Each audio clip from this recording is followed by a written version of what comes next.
Y a esta hora de la mañana vamos a conversar también, estamos en contacto con el doctor Luis Ignacio de la Torre, que es director del Colegio Médico de la región de Valparaíso, que le agradecemos haber aceptado esta entrevista y poder abordar los temas que hoy día nos preocupan en términos de salud pública. Doctor de la Torre, primero que todo, saludarle, mandarle un caluroso abrazo en este momento y preguntarle a usted, desde la perspectiva del CONMED Valparaíso, cómo toma las decisiones que se han tomado, la salida del subsecretario Arao, la llegada del subsecretario Salgado, con todo su bagaje, la experiencia, y un nuevo equipo para esa dependencia del Estado. Buen día para usted todavía.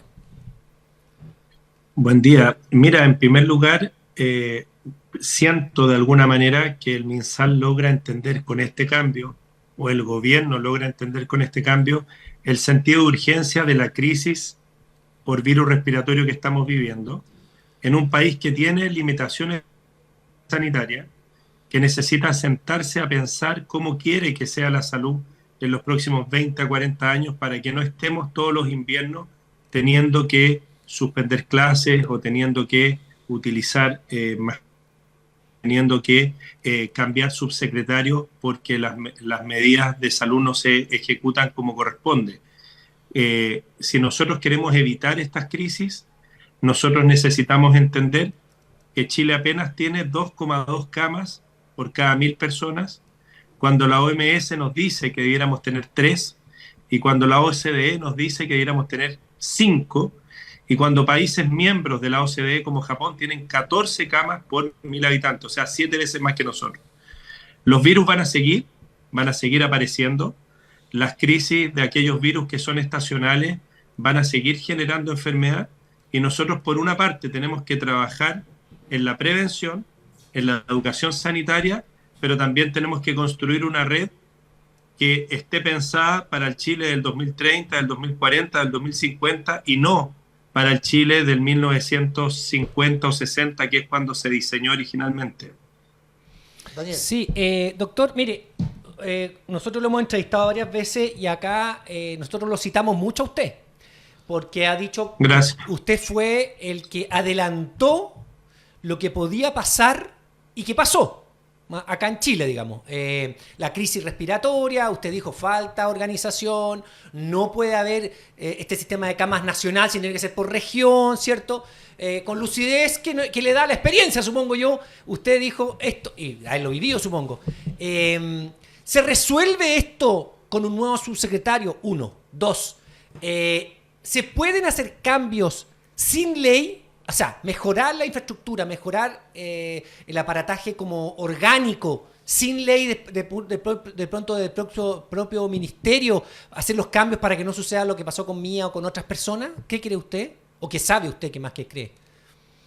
Mira, lo primero es que el subsecretario que nombraron tiene vasta experiencia.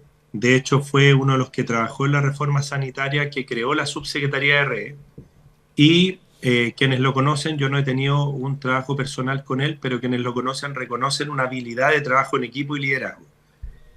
Fíjate que una cosa bien significativa fue que la semana pasada, cuando nosotros hablábamos de mejorar la coordinación de las camas críticas, en un medio yo comentaba que había que reproducir aquellas cosas que funcionaban bien. Y en el gobierno anterior, el doctor Luis Castillo había articulado la red de camas críticas, reforzando la subsecretaría. Hace una semana atrás, cuando le preguntaban al subsecretario anterior quién era esa persona, él hablaba de una entelequia, de un equipo de trabajo, pero no podían nombrar a alguien porque no había un responsable final. Entonces, cuando tú dices, yo soy el médico de urgencia, no hay cama, ¿a quién llamo finalmente? ¿Quién es el punto superior que me pueda responder este problema cuando veo que una niña o un lactante se está agravando? ¿Quién es la cara visible de esta estructura? Bueno, antes de que a comienzos de esta semana, o creo que fue el viernes, ya la ministra anunciaba que iba a haber una coordinadora de camas críticas, que es una colega que es pediatra y que es intensivista y que tiene experiencia en la red. Por lo tanto, eso que llegó semanas después de la crisis, si hubiera estado antes y si hubiera tenido los recursos necesarios que no se requieren por ley, es solamente nombrar un coordinador y darle las funciones por una resolución, tal vez podría haber escuchado a los 29 directores de servicio de salud, a los más de 54 directores de hospitales y los más de 54 jefes de UCI públicas y los cerca de 15 UCI privadas para saber qué necesitaban o, en otras palabras, cómo te puedo ayudar a aumentar tu red. ¿Cómo puedo hacer yo desde el ministerio, con todos los recursos que tengo, para que tú habilites más camas? Y esa es una arista, Daniel. Pero la otra arista es trabajar en la prevención, porque hay que entender que esto, no sé si usted, acá se me puede caer el carné a mí, pero no sé si ustedes jugaron un juego que se llamaban los Lemmings. Uy, no me Eran acuerdo. unos monitos que caminaban en fila india ¿Ya? y tú tenías que ir haciendo construcciones para que no se cayeran. Ah, ya, sí, Ya, sí. Bueno, sí, una sí, de sí. las etapas tenía un puente y el puente tenía un hoyo y todos los lemmings se iban cayendo. Eso somos nosotros todos los inviernos si no somos capaces de prevenir. La prevención es ponerle tablas a ese puente para que no se caiga, reforzarlo para que no se caiga. Entonces tú puedes reforzar la estructura de salud, puedes crear centros de atención modulares, puedes aumentar los box de urgencia, está muy bien. Pero hay algo en lo que no hemos trabajado, que el COVID nos enseñó, y es que estos virus no son una nube tóxica que viene viajando del extranjero. Estos virus van de persona a persona a través del aire, que una persona elimina y que otra persona respira. Entonces, si pudiéramos verlo con unos lentes especiales, una sala de reuniones, al cabo de 15 minutos, está lleno de partículas de virus cuando hay alguien contagiado dentro. Entonces, como no podemos evitar que una persona contagiada llegue, porque a veces están con pocos síntomas, lo que sí podemos hacer es mejorar la calidad del aire. Y esto es lo mismo que en el 1800, 1900 se empezó a hablar del agua potable. Acá hacemos un símil y tenemos que tener un aire respirable.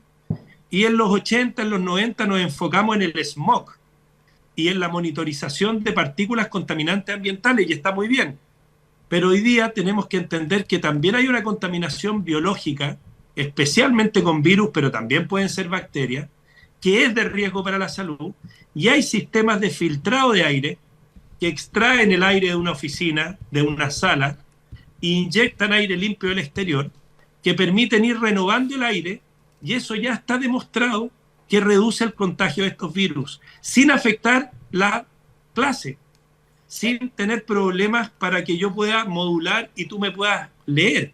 Entonces, ¿por qué no pensar en un 2025, en un 2030, con salas como hoy día por normativa tienen agua potable y alcantarillado, y gracias a eso no hay cólera, nosotros tengamos aire limpio en las salas de clase? Estados Unidos, Canadá ya lo tienen. Eso está en los aviones. En los aviones Pero pasa sí se eso. puede. Hoy día hay aparatos que Exactamente. son móviles que cuestan 150 lucas, 100 Sí. lucas incluso, que te purifican el aire. Sí. Es cosa de tener Exactamente. los recursos para poder hacerlo. Yo lo que quisiera saber es qué medidas cree usted que se pueden difundir para prevenir este flujo de enfermedades en el invierno que todavía no comienza. Insisto en eso, el frío que hace, no sé si es mayor o yo soy la mayor, pero siento que está bien crudo. No, estamos en una ola polar, lo han dicho. Entonces, ¿qué recomendaciones ahora, qué se puede hacer ahora, después de que ya hemos vivido las crisis, ya han sucedido las cosas, y ahí se han hecho cambios a nivel estructural, pero qué podemos hacer en las casas para prevenir? Gracias por tu pregunta, Su, es excelente. Porque podemos cambiar lo que va a pasar. Algunos expertos, algunos matemáticos dicen que el pic en la región metropolitana podría llegar en 2 a 3 semanas más. Y luego hay una segunda ola de contagios que se debe a la influenza. Lo de ahora es respiratorio sincicial principalmente. Para el respiratorio sincicial no tenemos vacuna, pero podemos ventilar los espacios cerrados, dejar a los niños o a los adultos con síntomas en la casa para que no contagien al resto de sus compañeros de trabajo, compañeros de curso, etc. Lavado frecuente de manos, el uso de la mascarilla, ojalá el tipo N95, en transporte público, no solo en las clases mayores de 5 años, transporte público, oficina, espacios cerrados, es una forma de reducir contagio. ¿Qué hacemos con todo eso? Bajamos o intentamos bajar los contagios, que son muchos. Segunda tarea, para frenar la ola de influenza que habitualmente viene a finales de julio o en agosto, la misión central, vacunarse contra la influenza. Si usted está en el calendario y vamos muy rezagado, vacúnese. Y si usted no está en el calendario, pero en su familia hay gente de riesgo, o usted tiene alguna condición de riesgo, acérquese al CESFAM porque probablemente lo van a vacunar. Y si no pueden vacunarlo, puede usted ponerse la vacuna de forma individual, porque también la comercializan y la venden, no es especialmente cara. Entonces, la vacuna nos puede ayudar a no seguir conversando de este tema en 4 o 5 semanas y sería un tremendo éxito. Disculpe que yo no, por falta de atención, simplemente yo tengo FONASA, ¿dónde me vacuno? Oye, yo me vacuné en el metro. En cualquier CESFAM, Sí. y de acuerdo a lo que nos... y yo recomiendo a todas las personas de distintas regiones que se metan a las redes sociales de las Ceremis.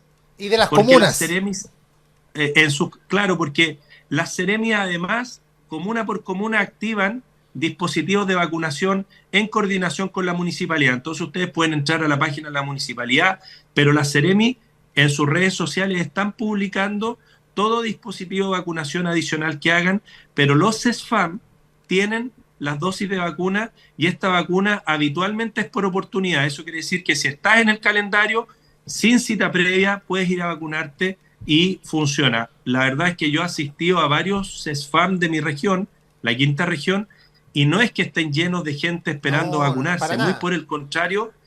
Solo darte un dato, la doctora Janet Davanch, que es infectóloga, especialista y forma parte de los comités asesores, decía que el Programa Nacional de Inmunización, o sea, el programa que nos rige para vacunarnos en Chile, tiene como meta el 85% de cobertura de influenza a finales de mayo. Y nosotros vamos cerca del 60%. Sí. O sea, claramente la campaña de vacunación ha sido más lenta. Pero acá de nuevo, no nos centremos en decir por qué falló la autoridad, sino que ahora digamos qué puedo hacer yo para mejorar ese 60%, porque hay mucha gente que no ha ido a vacunarse, que no quiere vacunarse. Yo hoy día el mensaje es, no es solo por ti la influenza, porque tal vez a ti te dé una gripe un poquito fuerte y no vas a tener un cuadro grave. Pero si en tu casa hay alguien con patología respiratoria, cardíaca, renal, si en tu casa hay lactantes o adultos mayores, que tú te vacunes es un escudo extra para ellos. Y ahí viene también el sentido social de la vacuna de influenza. Toda la razón, toda la razón. Ahora bien, hay que decir también, en un espíritu autocrítico, que yo creo que ha fallado la comunicación de riesgo. Sí. Y es un aspecto que para futuro hay que corregir. No vale la pena ahora ser autoflagelante, como usted plantea, pero es cierto. Y hoy día hay muchas facilidades. Fíjate que yo lo conté. Hace 2 días yo me vacuné en el metro Chile-España, en un operativo que había afuera. En el brazo izquierdo la de la influenza, el brazo derecho la del COVID. Y aquí estoy, no me pasó nada, paradito, a lo más un dolor de cabeza. Pero doctor, en ese contexto, pensando en la prevención de los futuros ciclos de estos virus que van y vienen, hay cosas que podemos aprender, ¿cierto? Para no volver a repetirlas. ¿Cuáles serían ahí, usted cree, las estructuras de lo que debiéramos corregir para lo que viene? Yo creo mucho en la educación. Y creo que tenemos que lograr enseñarle a los niños y a la ciudadanía en general cómo se contagian estos virus. Nadie hoy día iría a un restaurante a comer y aceptaría que la persona que está preparando la comida tenga las manos sucias o vaya al baño y no se las lave. Porque logramos aprender, y el último refuerzo potente lo tuvimos cuando fue la campaña del cólera. Eso fue en los 90. Logramos aprender que las infecciones gastrointestinales, muchas de ellas se contagian precisamente por la falta de medidas sanitarias. Si nosotros logramos una comunicación adecuada con comunicadores expertos, no con los amigos del gobierno de turno, no con una empresa que la armaron 2 días antes de la licitación y se ganó la licitación, sino que si buscamos a los mejores comunicadores de Chile o del extranjero, y hacemos una campaña comunicacional potente para enseñar cómo se contagian estos virus, vamos a marcar un punto de antes y después, una inflexión, porque la ciudadanía va a saber cómo se contagia y cómo prevenirlo. Lo segundo es que en ese contexto, las campañas de invierno y la vacunación tienen que estar siendo monitorizadas en febrero. Yo sé que en febrero estamos en otra, Está todo el mundo de vacaciones, está bonito los días, está rica la playa, está el Festival de Viña. Pero si ya venimos atrasados en ese momento y no hacemos nada al respecto, uno de los problemas que nos enfrentamos es que solemos reaccionar cuando ya está, en palabras prácticas, toda la carne en la parrilla. Y resulta que no podemos reaccionar en ese momento porque la vacuna necesita 4 a 6 semanas para generar un efecto protector. Entonces, ¿cómo nos vamos a anticipar 4 a 6 semanas si estamos llegando ahora en junio con un 60% de cobertura que el propio programa establecía que en mayo tenía que ser del 85 y no sonó ninguna alerta ni alarma y las autoridades por el contrario decían que íbamos súper bien? Entonces acá hay que desvincular ciertas cosas que son técnicas de una crítica o un aplauso que tiene un matiz político. Y eso creo que es re importante en salud. Nosotros tenemos que potenciar las acciones que son saludables y previenen enfermedades, independiente del gobierno que esté administrando nuestro país. Quiero hacer un refuerzo a lo que usted dice, porque Rodrigo nos hablaba de la falta de comunicación, le hemos hablado mucho de la comunicación de riesgo. Pero hay gente, doctor, que está atornillando al revés. Los hermanitos Kaiser, sabemos de qué postura tienen, están diciendo que la mascarilla lo que hace es que la persona respire su CO2. Mentiras tontas. ¿Usted podría, por favor... Qué bueno, sí. ¿Podría usted explicarle a los ciudadanos a todos los que chilenos, piensan esto de que se acumula CO2 y que eso es más malo que andar sin mascarilla? Es de loco esto. Entonces, usted que es doctor, que es experto, ¿podría decir, por favor, qué es lo que es el uso de la mascarilla para que estos que están atornillando al revés, diciéndole no se ponga mascarilla? Imagínese, hay gente así en este país y ahí están y tienen tribuna, presidentes de la fundación y la otra no sé qué, el uso de la mascarilla. Cuéntenos para que un experto deje al descubierto esta estupidez del no uso de mascarilla. Los filtros que tienen las mascarillas, especialmente las N95 o superiores, son capaces de retener partículas virales, pero no son capaces de filtrar o impedir el ingreso del oxígeno o del CO2. En términos prácticos, el CO2 difunde mucho más fácil que el oxígeno. Por lo tanto, si tú usaras una mascarilla hermética y que realmente filtrara el oxígeno o el CO2, tendría que filtrar primero el oxígeno antes que el CO2 porque el CO2 es más chiquitito, lo que nosotros veríamos es que la persona se asfixiaría. Y hay evidencia científica categórica que no es así. Incluso hay personas que realizan actividad física con mascarilla y no tienen problemas de performance porque la mascarilla filtra partículas de un tamaño que es mayor que el oxígeno y el CO2. Por lo tanto, aunque uses una N95, el oxígeno va a entrar y el CO2 va a salir. Lo que sí puede ocurrir es que en el uso de la mascarilla, partículas de vapor se van acumulando en la cara interna y la humedecen. Y eso le quita potencial de filtrado. Por eso es que las mascarillas deben cambiarse cuando por dentro están húmedas. Pero en ningún caso una mascarilla de este tipo va a producir dificultad respiratoria en una persona sana que la está usando para prevenir enfermedad.